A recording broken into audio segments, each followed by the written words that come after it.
ल केटाहरू आज होइन एउटा कथा सुनौँ ल। कथा चाहिँ के हो भने त्यो कुकुरले पिसाब गर्दाखेरि होइन एउटा खुट्टा यस्तो उचालेर गर्छ नि होइन, किन गर्छ त्यो थाहा छ? थाहा छैन। थाहा छैन होइन? ल सुन अब किन गर्छ।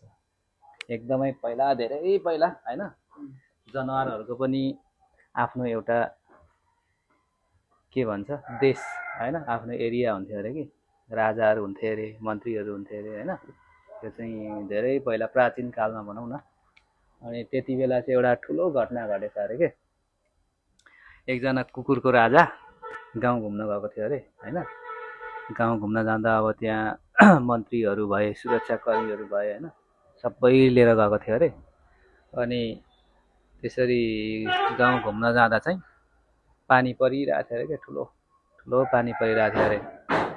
अनि पानी पर्दा पर्दै अब त्यो गाउँमा होइन टोइलेटहरू कतै भेटाएन।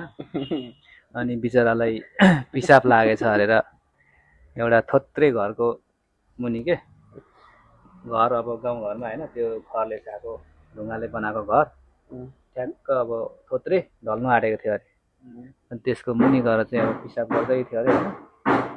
त्यही बेला चाहिँ पानी एकदमै तर्केर त्यो घर चाहिँ पुरै लडेर होइन राजालाई, कुकुरको राजालाई त्यहीँनिर त्यो घरले थिचेर मर्यो अरे के।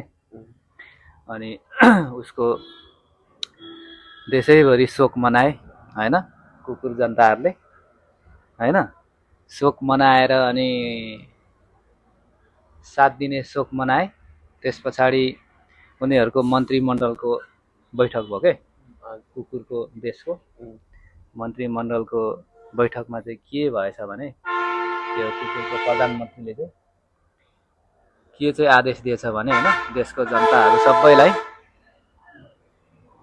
जनताहरू सबैलाई के आदेश दिएछ भने ल